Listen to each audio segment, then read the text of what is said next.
phenomenal piece with Israel Alter in the Hanover Synagogue. I mean, it was beautiful. It is amazing, right? You But referred to an audio problem. I didn't see any audio problem. It was perfect.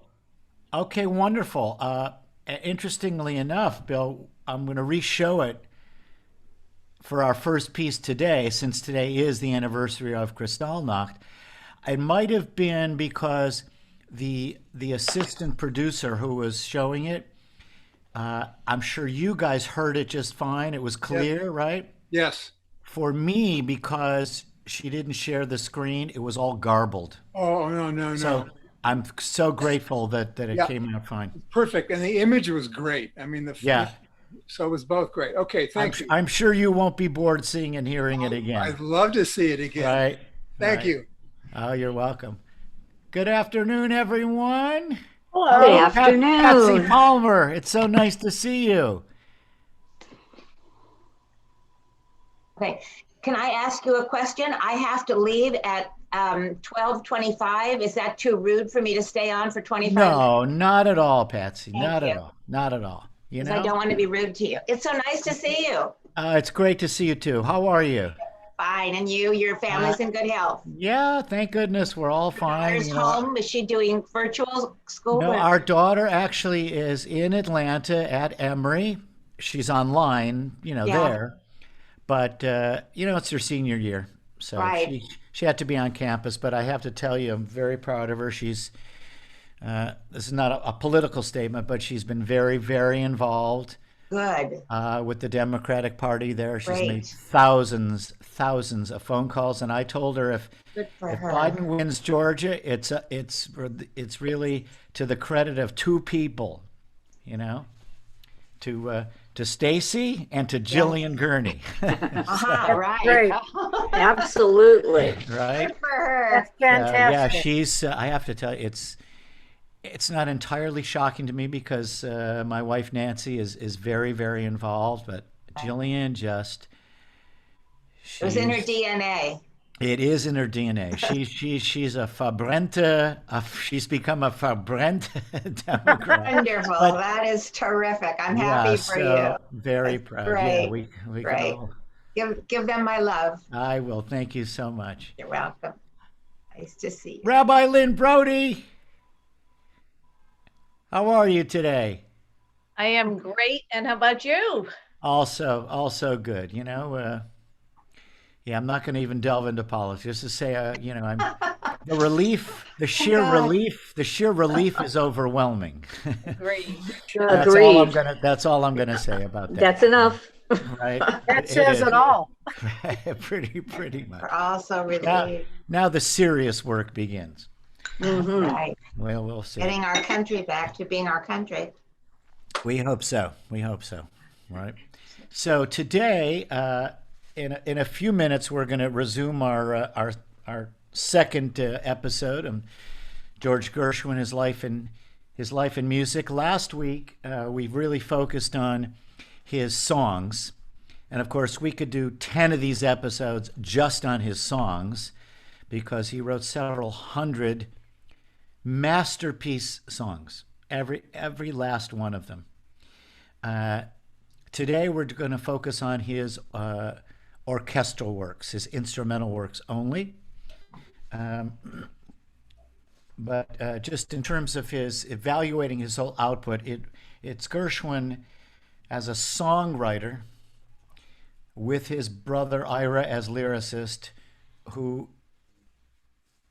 upon which his deserved legendary status among composers is firmly cemented, and that's because he does rank among the greatest song composers in the history of music. And I mentioned last week that I consider him to be the equal of, in the classical world, of arguably the greatest composer of song, Franz Schubert and Schumann, and any of the great French composers of song from Fauré and Ravel and any other song composers of the 20th century in America. He stands at the top of that list. as a composer of instrumental music, whether it's music for piano or orchestra, his output is, is dwarfed by his song output. So he was first and foremost a composer of songs. But strangely enough, his instrumental output, though very, very limited, right? He wrote about 8 or 9 instrumental works. It's perhaps for one of those that he is best known or most remembered by the masses, and that, of course, is his Rhapsody in Blue, which is heard in public performance more often than all of his other works combined. But just to evaluate all of his life's work, it's the songs that rank him at the top of the world of composing. But most popular for this one orchestral work, and we're going to hear Rhapsody in Blue. That's going to be our last piece today. We're going to save that for the finale, the grand finale, right? But I just want to switch gears for a moment, because just before we came on, I don't know if any of you were on. Bill Ehrlich was commenting about this past Friday night service. We did have a moment in recognition of the fact that today is Kristallnacht. It is the anniversary of what came to be known Kristallnacht, the night of shattered glass. Throughout Germany, it really was the public beginning of the Holocaust. In this one event, hundreds of synagogues were attacked, damaged, burned, destroyed completely. Hundreds of synagogues throughout Germany, and some in Austria as well. It's mind-boggling to think of that number. Jewish businesses, in some cases, more than 90 Jews were killed that night. As I mentioned Friday night, one of the largest synagogues, the largest synagogue in Germany, in Berlin, the Oranienburgstrasse Synagogue, which was the synagogue of Louis Lewandowski, the great composer of synagogue music. If not for the bravery of a non-Jewish security guard who turned away a mob at the doors of the synagogue, that would have been destroyed on Kristallnacht as well. There did some damage to it, but it was later on in the Allied bombing of Berlin when that synagogue was actually destroyed. And as I mentioned also, it was its sanctuary seated 3,200 people, which is nearly twice the size of Wilshire Boulevard Temple. So try to fathom that. And there were dozens and dozens of those synagogues throughout Germany and Austria that were at least as big, if not much larger, than Wilshire Boulevard Temple. And most of them destroyed and never to return. And that was only about 90 years ago, right? In perhaps the most sophisticated, educated community on planet Earth at the time, city of Berlin. So we're going to begin today with a video that I did show last Friday night. And months and months ago, when I did one of the Music Matters on the music of Lewandowski, I showed this as well. So this is what you're going to see is a video and a recording of Lewandowski's composition Ma Tovu, which I know many of you will recognize when it first begins. And it comes from that period of synagogue music at its most sophisticated and most classical.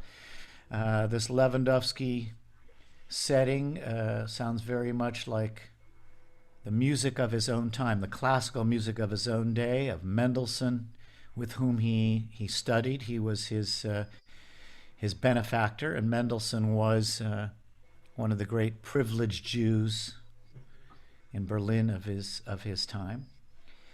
And so it's a Lewandowski composition as recorded in the Hanover Synagogue, the great synagogue of Hanover, Germany, which you'll see photographs of it as the recording is played. It was magnificent, and beautiful and elegant and glorious. And you hear the music, and as the piece goes on, you'll see it in its glorious state.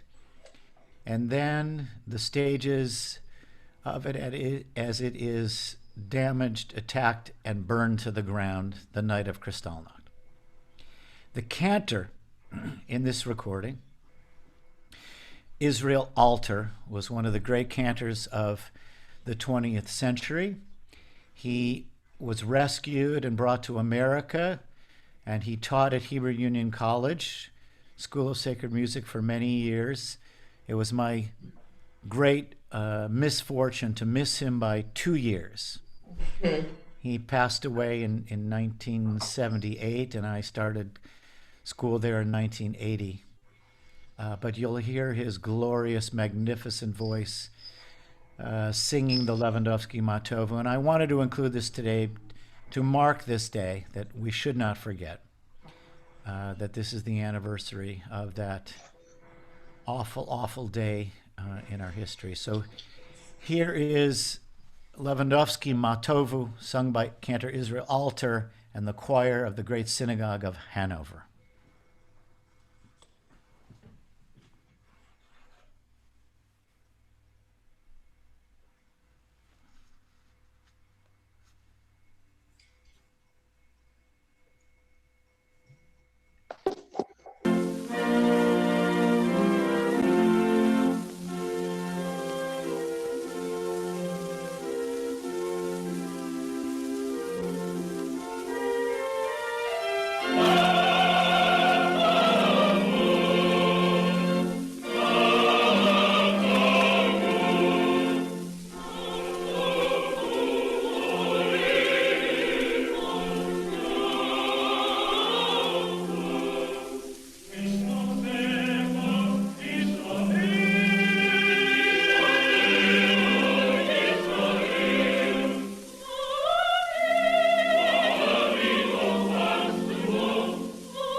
Oh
Beautiful.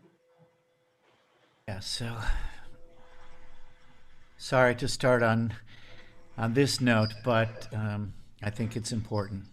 We should, as the saying goes, we should never forget what once was. All right, now on to we can call this out of the ashes. Right, we move forward. Um, it's fascinating to think that that video began in 1924, right? And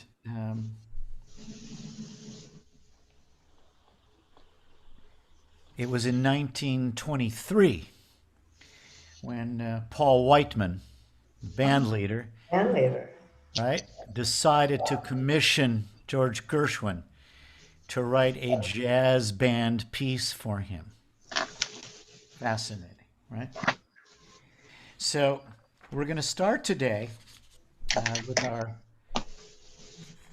our journey into Gershwin's instrumental pieces. And this is, you're going to find this amazing because it's an old video made by Gershwin himself of his arrangement for piano and orchestra of I've Got Rhythm. I've Got Rhythm. And Gershwin did this very often. He would do his own kind of virtuoso jazz renditions, piano renditions of his songs, which became kind of mini piano concertos. He did this with many, many of his songs. And in a moment, you'll hear this and see this performance. And what's so wonderful beyond this is Gershwin playing. I mean, he was just a towering pianist as well as composer. And what it really is jazz improvisations for piano and orchestra on this song, but you also get to hear Gershwin speak. So let's hear George Gershwin speak and play his version of I've Got Rhythm.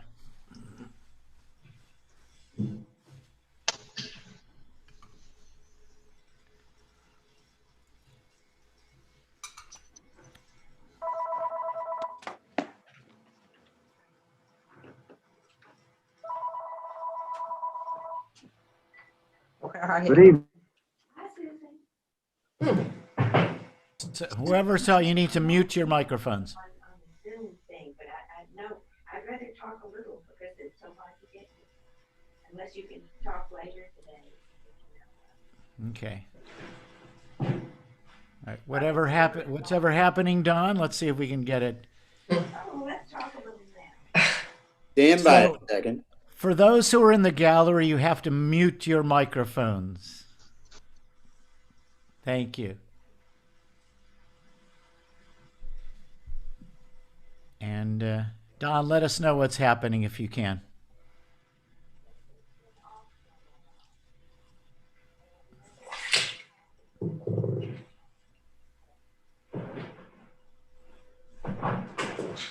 Okay, it's on its way. Okay, here we go. Gershwin, always late, but he shows up. I Got Rhythm. I think you might be interested to hear about a few of the we were going to play. After an introduction by the orchestra, the piano plays the theme rather simply.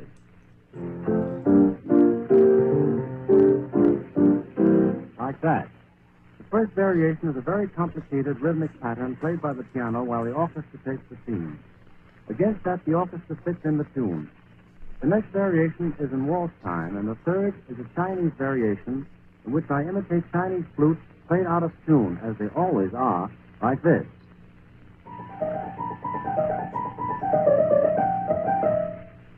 Next, the piano plays the rhythmic variation in which the left hand plays the melody upside down, while the right plays it straight on the theory that you shouldn't let one hand know what the other is doing, like this.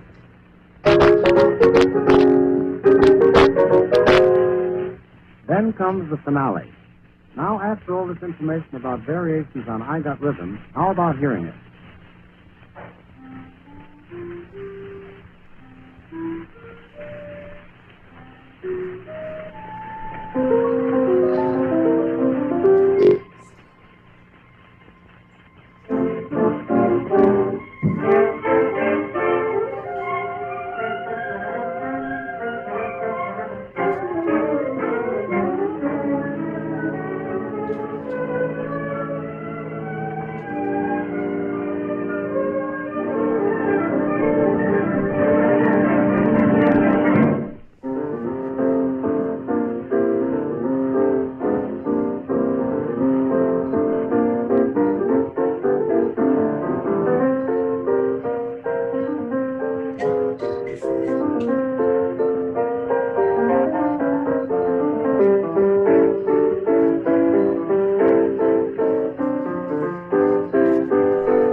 Yes, yes, those disharmonies, right? So let's talk a little bit about Gershwin's compositional influences.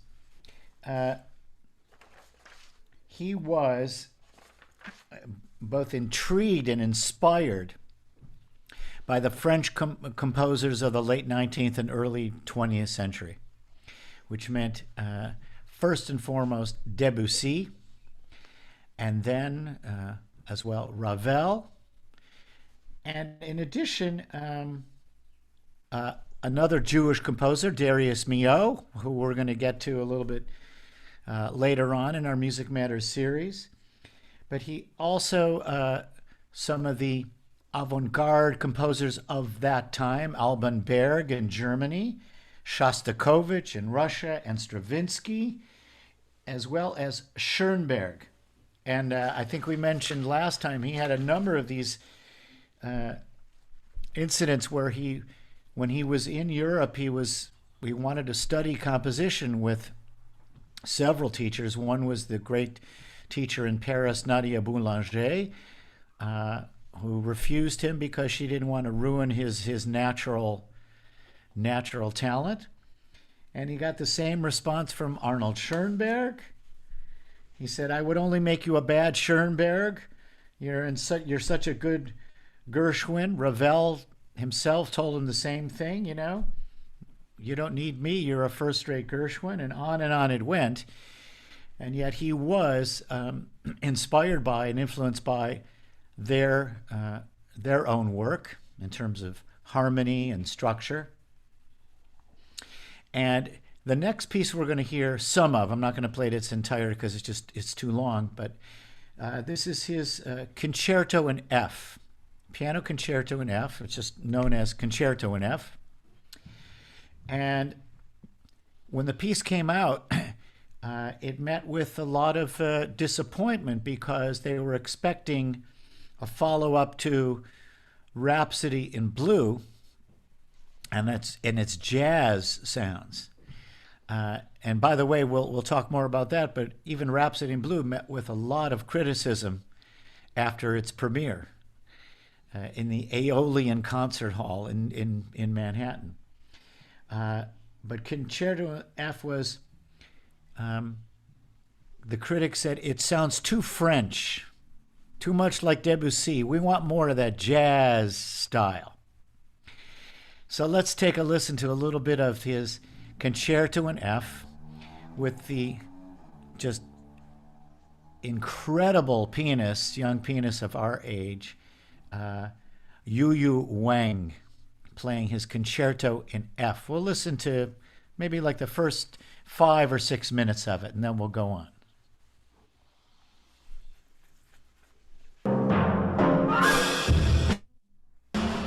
Not that. Hold on, Don, that's not the version. That is the Concerto in F, but I wanted to show the one I think I sent you either yesterday or today. Let me see when I sent it to you. While I'm looking for it, the version that you see, that you started to hear, was recorded in 1924 by the amazing Russian pianist Sviatoslav Richter. And when I came upon that, I couldn't believe my eyes because Richter was still a young man. He only came to the United States to tour twice in his life. But he was the kind of the unsung hero. Unfortunately, he lived in the shadow of Horowitz for most of his life, but he is regarded as one of the titanic pianists of the 20th century. And I was so startled to see that he had yes, recorded the Gershwin Concerto in F. I think I have the one you're looking. Okay, good. So we'll see and hear Yu Yu Wang playing the first section or so of Gershwin's Concerto in F.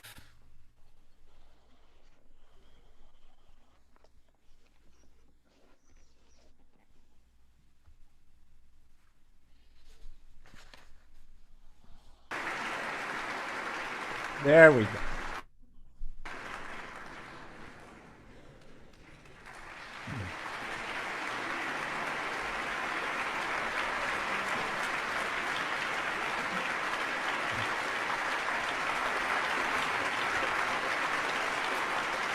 Interestingly enough, the conductor is Michael Tilson Thomas, who is a brilliant Gershwin pianist and conductor himself.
California homeowners, if you have a power meter like this on the side of your house, you can qualify to the erase dangers your of energy bill YouTube. at no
Hi, I'm Dr. Amy Killen. I have my own medical practice, and I've been using Doodly now for a few.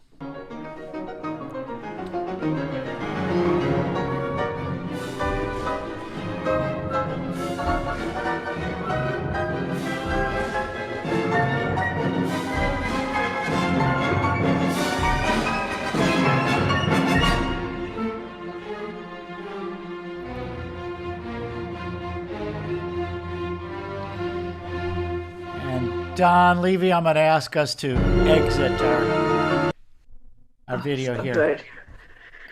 So two things we know. One is that YouTube is a business, so that will cut in with their ads no matter what. But secondarily, this is a 35-minute work, so of course we don't have time to play the whole thing here on our Music Matters Hour. But I was intrigued by your comments, and in particular, you're going to hear phrases from other Gershwin pieces, right? It's very, very common. And that, by the way, is no different than it would be for any composer. You could listen to, a Mozart piano concerto, let's say number 20, and go back and listen to Mozart piano concerto number 12, and you're going to hear some, if not reminiscent, even, the same musical phrases. So composers would reuse their own works over and over and over again. Perhaps Bach more than anyone, with his massive output of compositions, did that often. So you will hear the reuse of phrases in all composers' works. But I do think I haven't really listened to the Concerto in F in a long time, and the fact is I think the critics had a very reasonable response that what you hear in this work, completely different from the Rhapsody in Blue, is Gershwin's attempt to write a classical piano concerto, and in this case, a lot of diverse musical influences. There are sections here in that hard-driving rhythmic section that I heard, perhaps Prokofiev or Bartok, in the propulsive, rhythmic and percussive nature to the writing. In some of the opening sections, it was much more French, Ravel style. So this is Gershwin really experimenting with all of the influences, musical influences in his life, and trying to weave them all together into a tapestry that would become his own. So this it's fascinating in that sense, in particular, that we get to hear Gershwin creating himself, right, through music. Let's unmute everyone for a few minutes, and so we have some conversation and get to hear some of your impressions of what you've been hearing so far. Yeah. Scott Joplin. Right? Yeah, piano rolls from way back when. Look, nobody knew anything about Scott Joplin, or I should say very few people knew very much at this time, right? But you hear that sense. And remember, Gershwin recorded during the time of Scott Joplin many piano rolls, right? And you hear that kind of honky tonk style, right? Yeah. Anyone else? There seems to be such a great comparison between some of the great minds, as in Jonathan Winters, in Robin Williams, whose minds move so fast. Yes. That he challenges people to attempt to keep up with him. The kinetic activity of his mind and his ability to write that feeling of kinetic movement into all of his works is classic for that type of mind that moves at a rate so much faster than the rest of us. You make a really interesting point there, Jeff, and that I couldn't agree with you more. That Gershwin was a prodigy. I'm just going to go out on a limb and just urge everyone to. Nancy and I just finished watching this show on was it HBO called The Queen's Gambit. I saw it as well. It's great. Again, a prodigy in a different field. Powerful, but talk about a prodigious mind that sees things at such a pace, right? And in that way, composition is not unlike these genius chess players. I think, thank goodness, in one way, it seems like every chess player we've known, or too many of these, freakish chess minds, end up, they're deeply tortured, disturbed souls, right? But it's a study of the mind and that kind of creative, just genius. It's like a computer, out of control. It's remarkable. And Gershwin was that. She said she's okay. At a young age, being able to improvise and hear things, So, there's a lot of that is present, right? The only weakness in the Queen's Gambit was the interference of drugs in her mind at a very early age and ongoing usage. Yeah. That weakened the argument about her a little bit. Yeah, that was, obviously unfortunate, yeah. How old was Gershwin when he put this last piece together? So the raps, the Concerto in F, was composed in 1925, right? Thank you. So Gershwin was in his 20s. Because especially the discordant music felt like it was so advanced for his time and his style of music. Well, the first part of that is untrue. The second part is. The first part of it, remember, other composers of the day, classical composers, had already long been experimenting with not only what we might term as discordant, but atonal music or multi-tonal music, clashes in harmony, even the absence of, the diatonic scale, because around the same time, Schoenberg is creating what would be called, atonal music, which is no longer based upon major and minor scales. So Gershwin was already had been hearing all of this kind of music for quite a while coming out of Europe. Oh, right? yeah. So he's being influenced by that, as well as, even jazz. I mean, jazz was always pushing the harmonic challenges forward, looking for new ways and new harmonies to express things, right? At the same time, Gershwin was perhaps the greatest tunesmith in music history, right? Who had the ability to write melodies that once heard would never be forgotten, right? So he was finding himself as a composer and needed to respond, at least he felt, to the great music of his own time, right? Brilliant. So we're going to listen now to his 3 piano preludes. He wrote these 3 preludes, and clearly the fact that he called them preludes is to be aware of I think the pressure he felt upon himself to be considered a legitimate composer, legitimate as meaning non-pop, non-Broadway musical, not non-jazz, because you're going to hear a lot of jazz influence in these pieces, but he was driven by the need to create something sophisticated that would be respected in the classical music world. So here are his 3 piano preludes, clearly based on the jazz idiom, from a live performance by the great pianist Christian Zimmermann.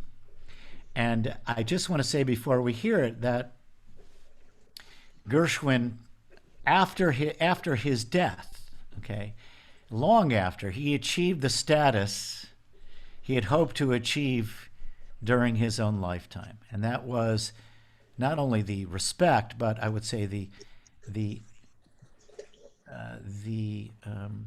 veneration of the classical music world, which came to the understanding that all music has the potential of greatness, right? And it didn't have to be considered, quote unquote, this is great classical music. This is just great music, right? It's interesting that Gershwin died 4 months before Kristallnacht. He died in July of 1938 here in Los Angeles at Cedars of Lebanon Hospital. And 4 months later, Kristallnacht would happen. So here are the 3 preludes, Gershwin piano preludes played by Christian Zimmermann.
All right, so how about John?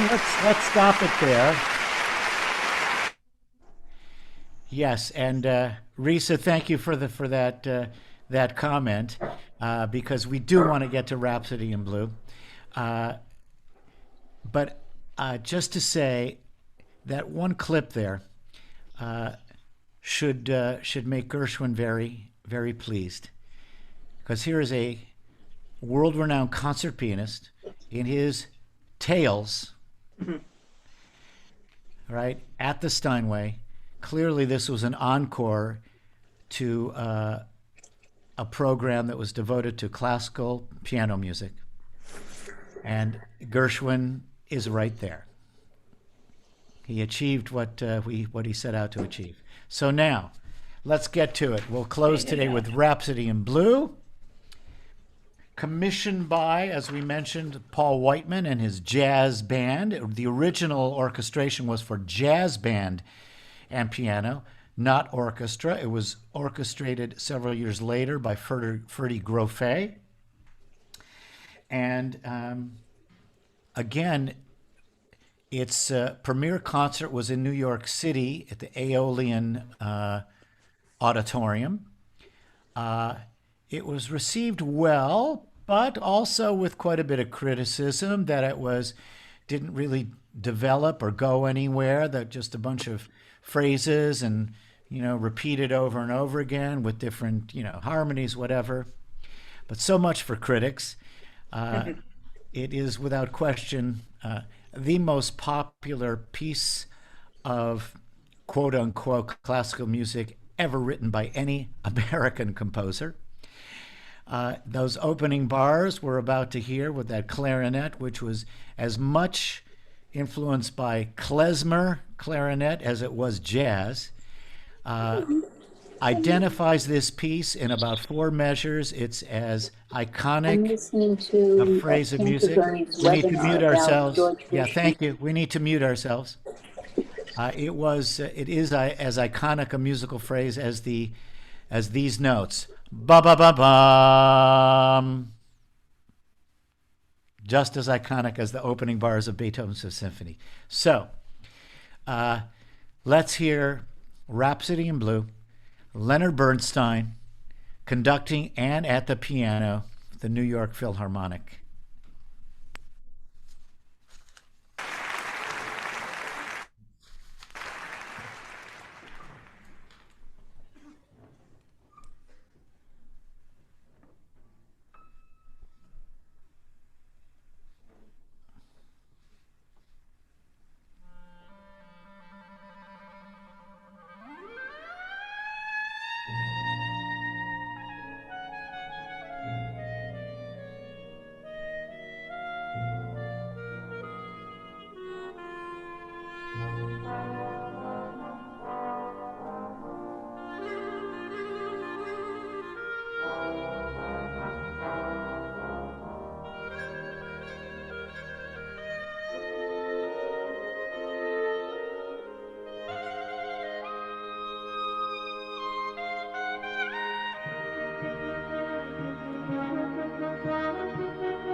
Whether you're a weekend warrior or you're competing in the Ironman, the Theragun can help you.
Thank you all for a great hour with the life and music of George Gershwin. Next Monday, I just got my idea, inspiration for next Monday. We're going to start a series on the life and music of Leonard Bernstein.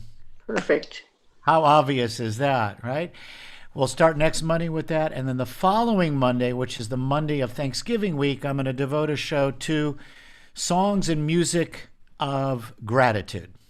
Right? And then we'll resume with Leonard Bernstein. All right. So everyone, stay well, stay positive.